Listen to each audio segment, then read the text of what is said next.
राज्यों के चुनावी नतीजे आ गए हैं कि 4 राज्यों में बीजेपी सरकार बना रही है और एक पंजाब, इकलौता पंजाब ऐसा स्टेट है जहां बीजेपी कांग्रेस दोनों को ही मुंह की खानी पड़ी है और वहां अरविंद केजरीवाल का झाड़ू चलेगा। वहां पे भगवंत मान के लाफ्टर डोज सुनने को मिलेंगे। और जहां तक बात की जाए 4 राज्यों में, तो ऐसा लग रहा है कि देश हिंदू राष्ट्र की तरफ अग्रसर हो रहा है। और सबसे बड़ी बात जो इस वक्त इन 5 राज्यों के चुनाव के बाद जो देखने को मिला, 4 राज्यों में जहां बीजेपी की सरकार बन रही है, वहां ऐसा माना जा रहा है, खास करके यूपी में, कि एमवाई समीकरण की परिभाषा वहां बदल गई है। एमवाई समीकरण इसलिए मैं बोल रहा हूं क्योंकि एमवाई समीकरण को लोग मुस्लिम यादव समीकरण के तौर पे जानते थे, लेकिन अब ये मुस्लिम यादव एमवाई समीकरण नहीं रह गया, अब ये मोदी योगी समीकरण हो गया है। तो एक तरीके से कहा जाए तो एमवाई समीकरण की पूरी तरीके से परिभाषा इस चुनाव के नतीजों ने बदल दी है।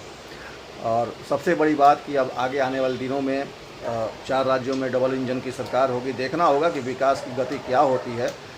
और पंजाब में जिस तरीके से केजरीवाल जी के ऊपर एक दिल्ली में आरोप लगता रहा था कि भाई हर गली नुक्कड़ चौराहे पर केजरीवाल ने शराब की दुकानें खोल दी हैं, तो वैसे ही अब पंजाब में भी इसकी वानगी देखने को मिलेगी। और वैसे ही पंजाब नशे में डूबा रहता है, ऐसा माना जाता है। और उसको लेकर एक फिल्म भी बनी थी, उड़ता पंजाब।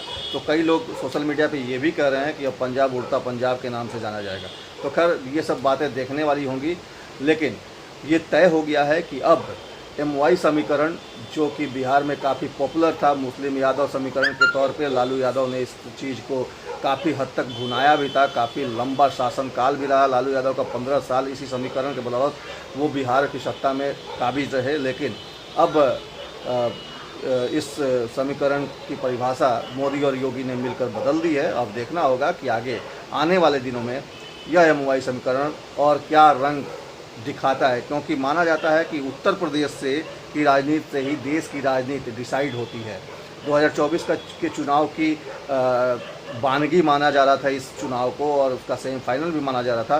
तो अब देखना होगा कि 2024 के फाइनल में क्या ये उत्तर प्रदेश के चुनाव के नतीजे क्या रंग दिखाते हैं, क्या रंग खिलाते हैं।